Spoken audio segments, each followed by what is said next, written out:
Oh, hello, this is Tak Chung from Walk with Tak. Welcome to my YouTube channel. If you enjoyed this video, please like, subscribe, and share. Feel free to write to me at walkwithtak@gmail.com if you have any questions regarding to this video or any other videos that I have posted in the past. If you have any videos that you would like me to make, please let me know. I'm looking forward to hearing from you. And my fast cooking system has 4 components, that is flavor chasing, advanced peppering, stir frying, and template-based cooking. When you're using these 4 components, in time you will be able to create your own template. And this is a good example of a fried egg dish using a new template. The most important aspect of the fast cooking system is advanced prepping. And many people who adopted the fast cooking system told me that advanced prepping make a huge difference in their cooking, because now every time when they walk in the kitchen, they will have everything all ready for them to use. And this makes home cooking much simpler, and the efficiency also encourage you to cook. And once you have everything that you have prepped, if you keep track of what you have, you can use all of them without wasting any food. That's exactly what has happened to me. The most important thing when you do advanced prepping is that you need to do everything to improve your shelf life. Now today, advanced prepping cannot be any easier because many of the ingredients that you purchase from the grocery are already prepped for you. Now, spinach is a good example.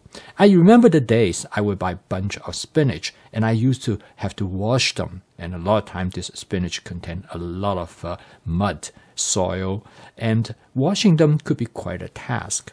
But today, the spinach come already pre-washed and all you get is the leaf, and that makes it so much easier. However, one thing you still have to remember is that you should keep your vegetable as dry as possible, because moisture is the greatest enemy of shelf life. So in this case, when I do my spinach prepping, I will open it up. As you can see that depend on when you buy the spinach and depend on the store you purchase from, but most of them, because they are in a sealed bag, and inevitably, after they wash them, even though they dry them before they pack them, that nevertheless, the moisture will stay within the bag. Now, if you bring the spinach back from the store and you do not let it dry out or air it out, you will find that the shelf life will be greatly affected. Now, this is not only true with spinach, but with many other type of vegetables as well. So one thing I always do, particularly with spinach, as I demonstrate here, is that I will cut open the bag and then I will spread out the spinach as much as possible because this will allow it to air dry. And I usually let it to air dry for about maybe 1 or 2 hours before I put them away. And occasionally I will come over and turn the leaves over so that everything can be dry appropriately. The difference is immense, because if I do not do this, if I leave them in the bag, the spinach will go bad probably in about 2 or 3 days. Moisture causes the spinach leaves to start to rot. But if you dried it and then put it in a plastic container, you will find that they will dry and stay fresh for much, much longer. So I strongly recommend you, not just with spinach, but with any type of vegetables that you have, particularly leafy vegetables. If you dry them, you will see significant improvement in their shelf life. And then you can put them away in plastic container.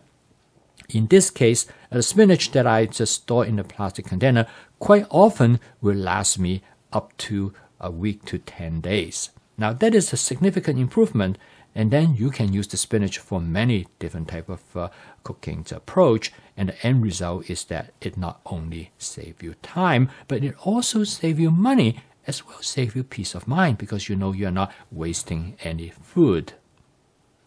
Now some food ingredients is much better if you prep it just before you're ready to cook them. Now pepper is a good example.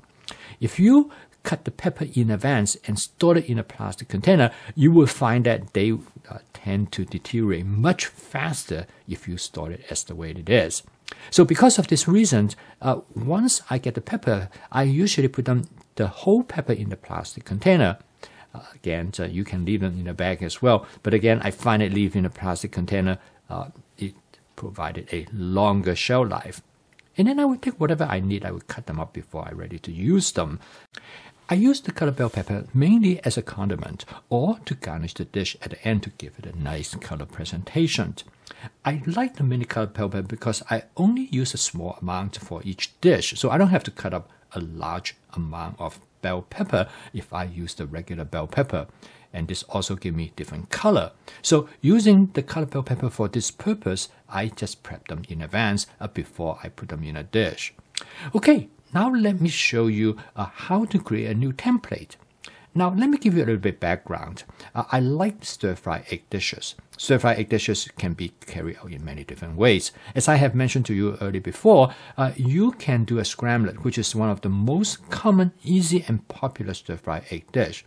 And the nice thing about the scrambled is that you can add many different kind of ingredients to the dish. The end result is that you can create a lot of variations. For example, you can cook a scrambled with frozen vegetables for simplicity.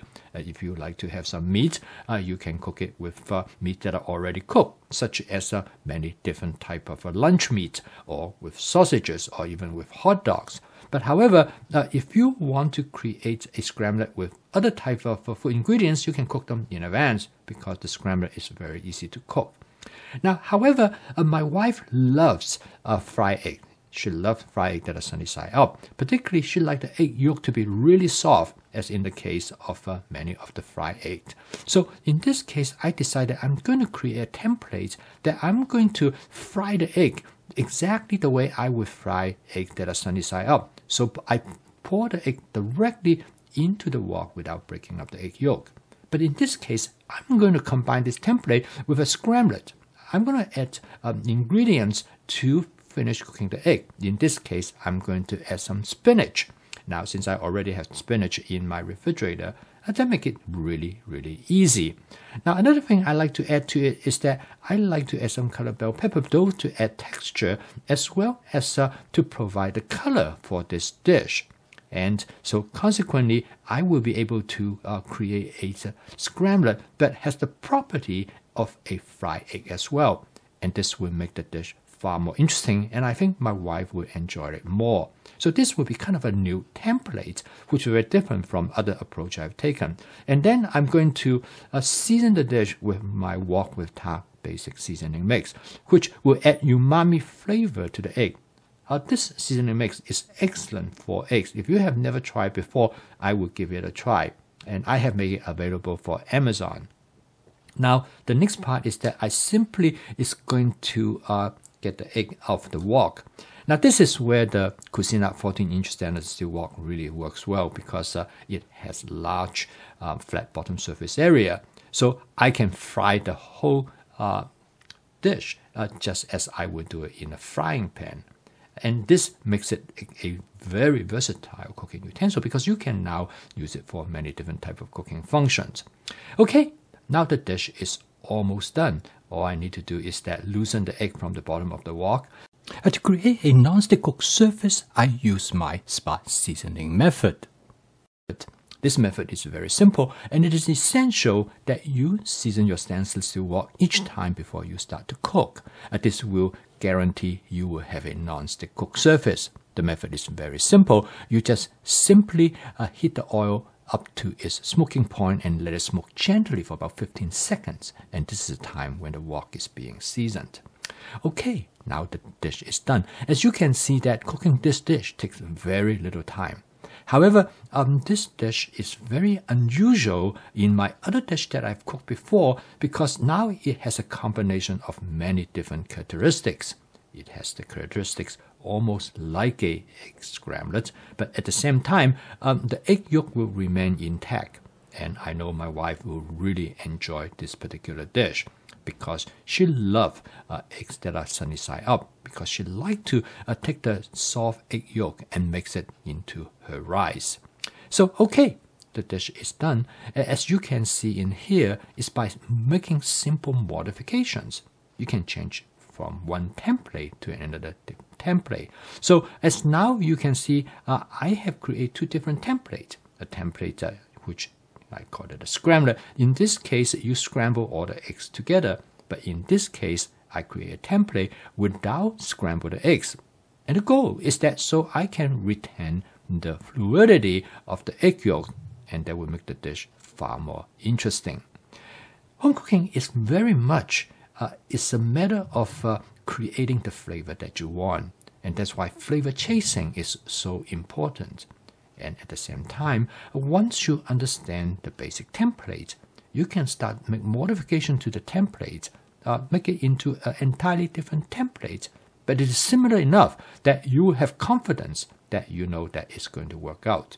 Last, I'm going to garnish the dish with a little bit of oyster sauce, and the end result is that I'm able to put a dish which is excellent in flavor, texture, and every aspect I can think of, but it takes only about 4 to 5 minutes. And this is what makes home cooking practical, efficient, creative, and fun. I post a video each day to help you to make home cooking as part of your daily routine, because we all know how important it is to cook from scratch using all fresh ingredients, so you know what you put into your body. And ultimately, the goal is to fulfill Hippocrates' saying is that let food be thy medicine and let medicine be thy food. If you cook the food that you're going to love and enjoy, you will not want anybody else to cook for you. And this is when home cooking becomes sustainable. So keep on cooking, and I will see you tomorrow.